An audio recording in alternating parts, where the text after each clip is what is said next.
Goeiemôre ook van my kant. My naam is Jaco en saam met Mariet vorm ons deel van die bedieningsspan hier by Doxa Deo George en hier te kan sien en so lekker dag. So baie welkom aan almal. Nou ons is besig, ons het laasweek begin. Nou die jaartema is obviously baie bekend. His glory, our story.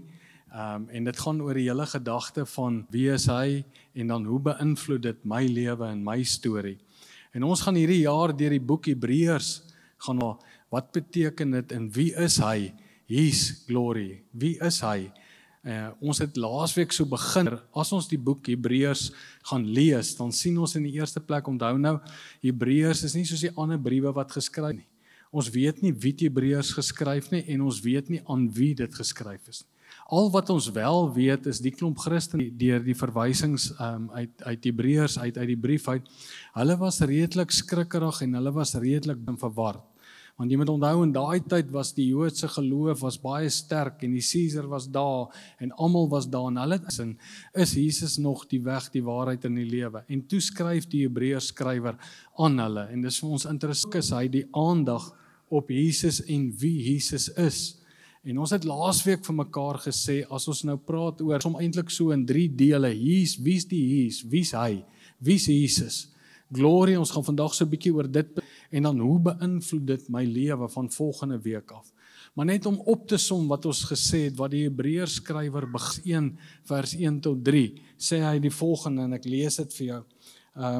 Hy sê die volgende in Hebreërs 1, en op baie maniere in die ou tyd gespreek het, tot die vaders deur die profete. Ons het gesê reg wat hulle beweer omtrent so 'n tydperk van 4000 bietjie langer jare geskryf is. Die hele Ou Testament op tot 1 punt. Wat is daai punt? Dit is die gesalfde koning, die laaste koning, Christus. Stories wat vertel is, al die profete wat voorspel het. Ons het laasweek gesê, hulle het gesê op sy koningskap sal Dawid se nageslag vir ewig wees. Hy is die laaste koning, hy sal vir altyd wees. So die hele storie het opgeloop toe na die seun van God, na Jesus Christus toe. Hoor nou wat sê hy? Nadat God baie keer op baie maniere in die ou tyd gespreek die profete, het hy in die laaste dae tot ons gespreek deur die seun. So van die dag dat die seun gekom het die laaste, het 'n nuwe era aangebreek. Wat hy as erfgenaam van alles aangestel het, deur wie hy ook die wêreld. Dan sê hy die volgende, hy, dis nou die seun, dis nou Christus, dis nou die gesalfde koning. Hy, wat die afskynsel is van sy heerlikheid, en die afdruksel en alle dinge dra deur sy woord, die woord van sy krag, nadat hy homself die reiniging het gaan sit aan die regterhand van die majesteit in die hoogte. So in tweede plek het ons laasweek gesê, Christus, van wie God is. In die Ou Testament kon die mense nie naby God kom nie, hulle het nie geweet hoe nie. Christus het vlees geword en vir ons kom wys, soos die een vertaling sê, the living expression, wys wie God is. So laasweek het ons dus vir mekaar gesê, ek en jy moet verstaan, die hele Bybel, die brille wat jy opsit om na alles te kyk, is deur Jesus. Jesus is en Jesus is God, en Jesus kom wys vir ons, wie is God, hoe lyk God as hy vlees word, Vandag gaan ons dan agteraan, en wil ons dan vandag so 'n bietjie praat oor heerlikheid, his glory. Nou, Doxa Deo, baie belangrike tema, want dis ons naam. Doxa Deo beteken die heerlikheid van God. Heerlikheid. Opinie. Ou Testament kabot. Gewig. As jy nou die woord heerlikheid, glory, as jy daai woorde hoor, wat kom by jou? Wat se prentjies kom by jou op? Waaraan dink jy? Hoe het jy groot geword? Wat dink jy is die heerlikheid? Ek het groot geword in 'n kerk waar ons altyd die heerlikheid van God gesoek het en gebid het daar lank. Sê laat u heerlikheid net val. As jy gaan kyk was die heerlikheid van God die gewig van God, die teenwoordigheid van God. En dit reg van die begin af waar God teenwoordig geword het. Daar het mense, as jy byvoorbeeld net dink aan Exodus waar die Here byvoorbeeld met Moses gepraat het en aan hom sy wette, was die heerlikheid van God bo op die berg saam met Moses. Die volk onder het so geskrik as hulle gekyk het en die donder slaan, alles wat daar plaasgevind, hulle bou skoon vir hulle 'n ander God hier aan die onderkant. So bang was hulle vir daai God.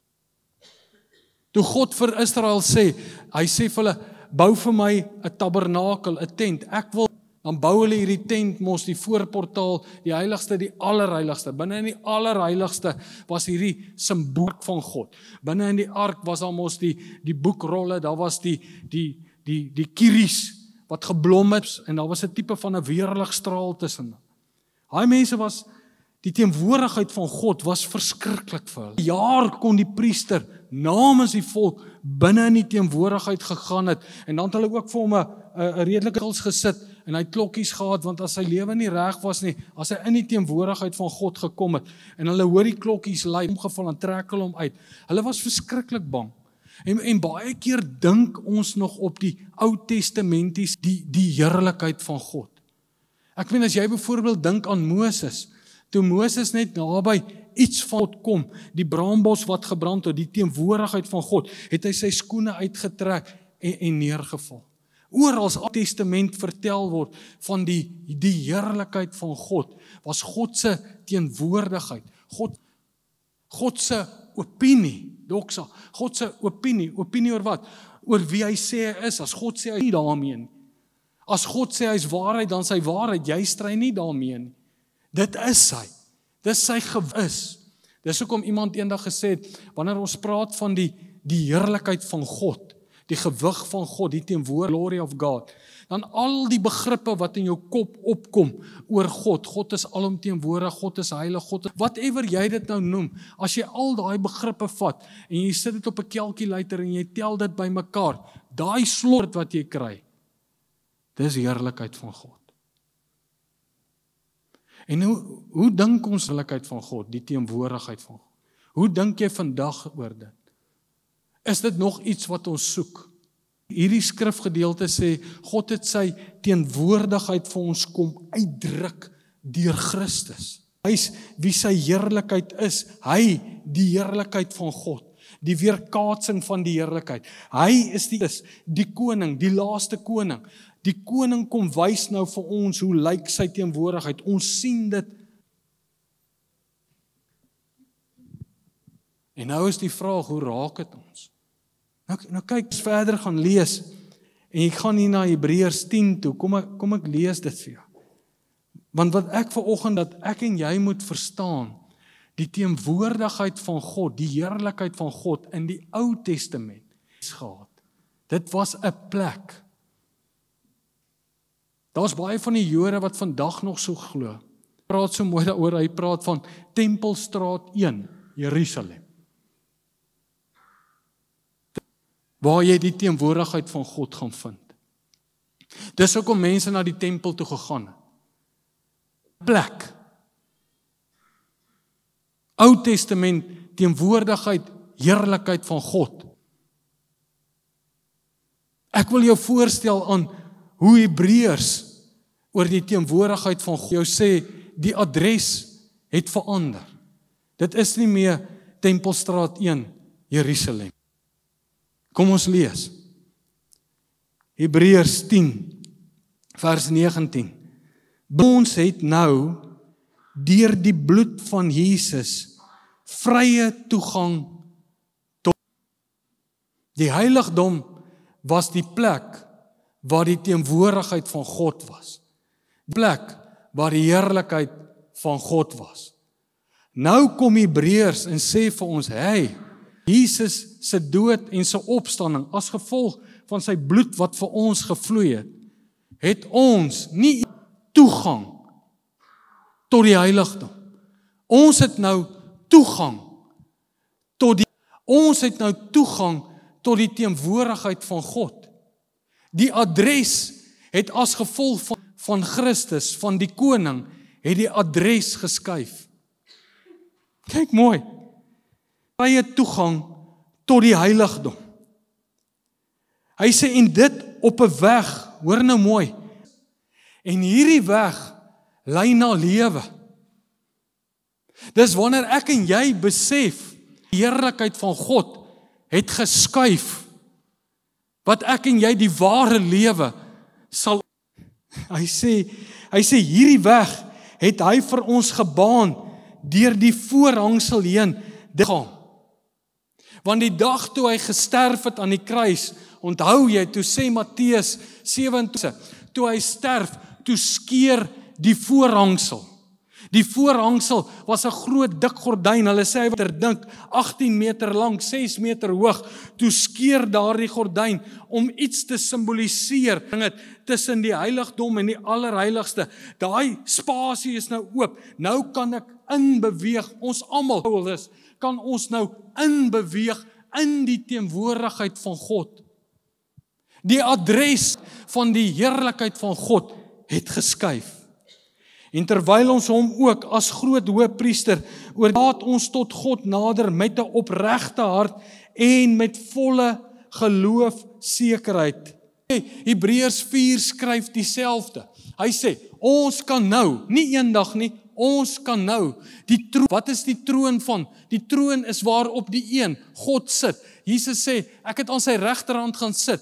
Iets van die onsienlike, Jesus wat van die hemele, die onsienlike sê Paulus, afkom, het na die aarde toe vlees geword.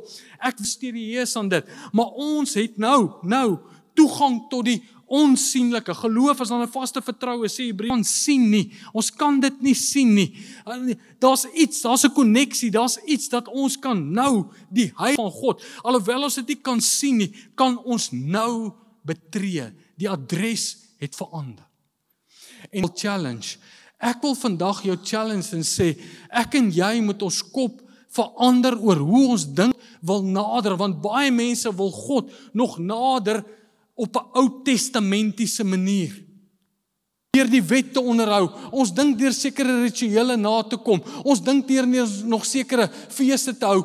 Nee, die Bybel sê, Hebreërs sê vir ons, die koning het gekom. Die koning is nou, Jesus is nou die koning. Jesus, God, hy wys vir ons wie die koning is. Hy wys vir ons, hy is nou die koning. En hy het veroorsaak, as gevolg erfenis, het hy nou veroorsaak dat hierdie afstand, die adres waar jy in 'n tempel gegaan het, kan jy nou in God se teenwoordigheid met vry weeg die voorhangsel het geskuif of geskeur. Alles het verander met Jesus se dood en opstaan. Vers 16 kom Paulus en gee vir ons, hy sit vir ons lig op die onderwerp. Hy sê, weet julle, besef julle die, weet julle nie, dat julle is nou die tempel van God. In julle woon. Die adres het geskuif van 'n plek. God se teenwoordigheid, God se heerlikheid is nou binne in ons. Maar baie keer besef ons dit nie. Baie mense wil God nog aanbid op 'n Ou Testamentiese manier. Alles het verander. Die tydperk, die era het geskuif. Alles het verander. Is nou in jou. Deur sy Gees wat in jou woon. Terwyl ons vanoggend hier aan hierdie gedeelte in Johannes 17, kom ek lees dit net gou vir jou. Jesus bid die hoëpriesterlike gebed, net vir jou lees gou. Hy sê, heilig hulle in u waarheid, u woord is die waarheid. Soos u my gestuur het, hulle in hierdie wêreld gestuur. Maar ek bid nie vir hulle alleen nie, maar ek bid ook vir die wat deur hulle woord in my sal later, 2000 jaar later. Dat almal een mag wees, soos u Vader in u, dat hulle ook in ons een mag wees, sodat die wêreld kan glo. Nou mooi. En ek het hulle, dis nou ons, die heerlikheid gegee, wat u, die Vader kom druk, ek is Christus, is die af van sy heerlikheid, van sy gewig, van sy majesteit. Nou kom Jesus en hy bid, hy sê Vader, dat hulle sal, ons ook een met hulle is, ek en u en my, ek en hulle. Ek het nou hierdie heerlikheid, hierdie gewig, God is nou teenwoordig, die heerlikheid is nou in hulle.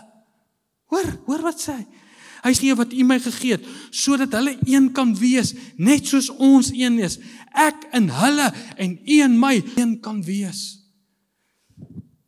Jy moet vandag verstaan dat God in jou lewe 24/7, of jy so voel of nie, daar's baie goed in hierdie lewe wat 'n waarheid is, maar ek weet dit nog nie en ek besef dit nog nie. Maar dit het vir altyd verander die dag toe die koning, toe Christus koning, sy adres, sy teenwoordigheid, sy heerlikheid, die heerlikheid van God woon nou in jou deur sy. Die heerlikheid is nie meer iets waarna ons soek en hoef bang te wees nie. Die bloedrangsel het geskeur. Ons kan nou in die allerheiligste, in die teenwoordigheid van God, die nou elke dag daarin beweeg. En wanneer ek besef dat God is teenwoordig in my lewe, dan verander dit die gesprek in my kop. Maar ons besef nie, die adres het geskuif nie. His glory, hy het dit moontlik gemaak. Sy teenwoordigheid woon nou in jou. Jy is nou die tempel. Dis voordelig dat ek weggaan. Maar ek stuur vir julle 'n ander, iemand myself ek. Hy sal in julle bly. Bly in my en ek in julle, want sonder my kan jy niks doen nie. Maar ek voel nie God is teenwoordig in my lewe nie. Ek gee nie om hoe jy voel nie. Ons dien nie God uit gevoel nie, ons dien God deur geloof en nie. En dan daarom sê Hebreërs verder vir ons, vestig julle oë op Jesus, die begin en die volëinder van ons geloof. Jy moet 'n kop skuif maak. Hy is nou in jou. Hy's in jou. Jy is nou die tempel. Dit maak dat ek my wêreld beskou, alles waarna ek kyk, ek besef, die koning, die laaste koning, vind deur sy gees, wat in my nou sy gewig uitleef deur my lewe. Ek weet baie van julle vrouens sê, daar's geen niks in hom nie. Ek gee nie om wat jy sê nie. Ons sê wat Hebreërs sê. Ek is nie heilig genoeg nie. Dis nie jou heiligheid nie. Dis Christus deur sy genade. Jy moet begin glo, die voorhangsel is geskeur. Jy moet begin glo, nie? Johannes sê vir ons, hy het vlees geword en onder ons kom, wat Paulus gesê het, hy het onder ons kom woon. Hy het sy blyplek onder ons kom maak, het in ons kom woon. Hoe dit presies werk, I don't know. Hy het dit vermag aan die dood wat die oorwinning behaal het. Waaroor het die oorwinning behaal? Oor die dood, oor die bose magte. Alles het verander, volbring, die grootste werk. It is finished, it is done. Dis afgehandel. Daar's niks wat jy... Ek nader nie meer God deur offers nie.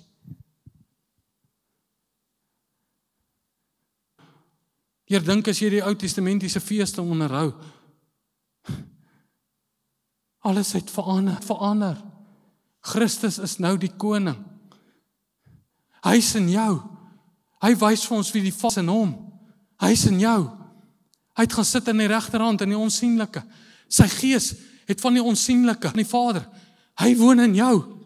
Hy woon in jou. Hy woon in jou. Of jy bewus is daarvan of nie. Dis hoekom Jakobus sê, as jy wysheid kort kom, vra dit dan van my. Dis hoekom Paulus op 'n ander plek sê, hy sê, dit dwaasheid vir ons, maar dit wat vir ons, vir die wêreld soos dwaasheid lyk, is wysheid. Dis dwaasheid om te dink. Die Heilige Gees woon in jou, God is teenwoordig, God se gewig, kapasiteit is in jou lewe teenwoordig. Dis dwaasheid. Maar dis jou krag. Dis jou krag. Daarom as jy verstaan, His glory, sy teenwoordigheid, sy gewig, word nou deel van ons storie, van sy storie. So dis nie meer, ag Here, help my. Ag Here, lief, ek vra jou mooi. Asseblief, sien my net raak. Here, ek's in 'n groot krisis. Here, help my. Asseblief, kom net na. Soos 'n hert smag na waterstroom. Dis dis Ou Testament.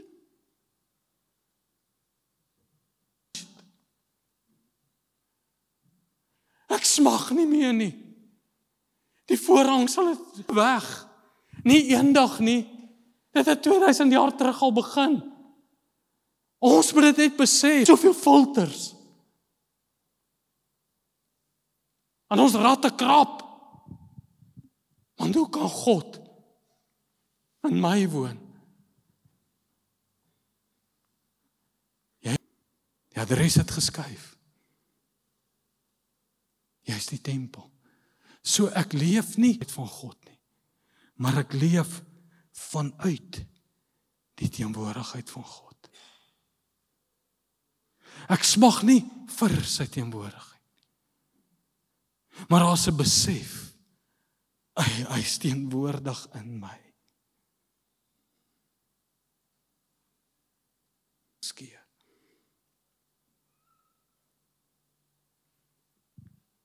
Dit verander alles, onder elke gesprek in my kop.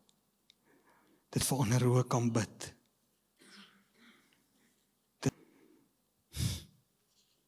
Alles.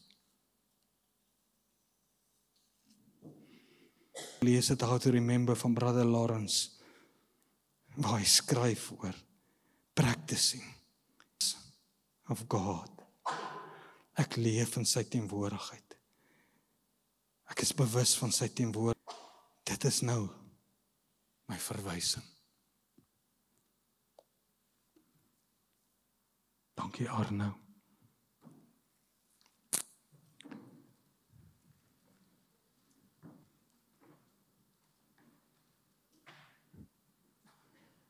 En hoe is dit moontlik gemaak? Christus.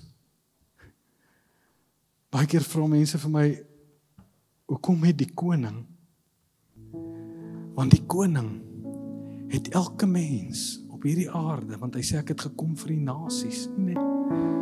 Het elke mens, elke nasie, het hy in sy beeld 'n gelykenis gemaak. Want so lief het God die wêreld, die kosmos is daai woord. Sy skepping lief gehad. Dis hoekom hy sê deur die bloed, toe die koning die offer bring, was die mensdom. Die mensdom. Dis hoekom hy sê elke keer as jy aan hierdie die dood, want sy dood het die dood wat almal gevrees het, oorwin. Deur sy dood het hy die magte wat mense in slawerny gehou het.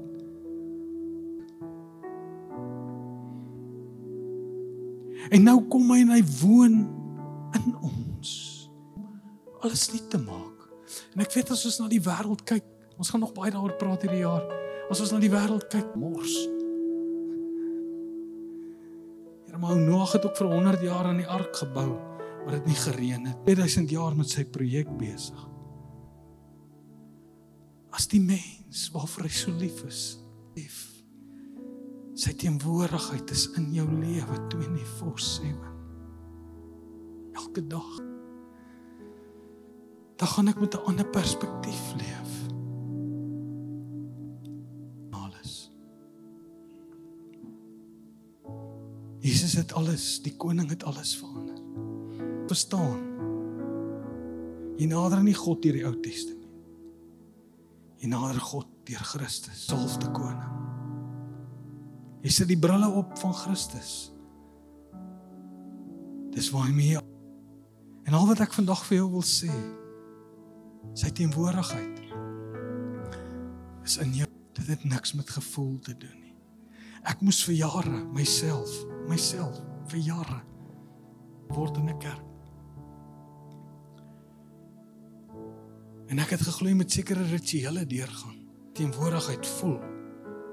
Of jy moet hoendervleis, of jy moet huil, of jy moet, ek weet nie wat nie. Jy moet eet. En toe ek die skrifte begin bestudeer en die besef, dat die koning en hy is teenwoordig. Die heerlikheid is nie meer iets, maar die adres het geskuif as gevolg van Christus se dood en opstanding in hierdie tempel.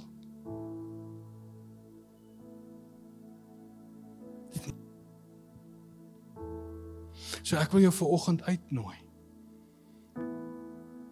Hier by Doxa nooi jou uit. Kom neem die brood, sy liggaam wat vir ons gebreek is. Gebruik van die druiwesap, soos ons nou net gelees het, nuwe verbond, wat vir ons 'n nuwe pad oopgemaak het. Die voorhangsel is geskeur vir sy dood. Elke keer as ons bymekaar kom, herdenk ons die dood, want die dood het gelei tot die oorwinning. Die einde van die dood was die einde van die slawerny van die bose magte. En nou sê ons dankie, Here, dat adres het geskuif. En dis wat ons vier. So julle is welkom. Miskien moet julle as familie ingebruik of saam met vriende, jy is welkom. Maar kom kry dit en mag jy vandag net bewus wees van sy in jou. Jy moet dit glo. Baie dankie, julle is welkom.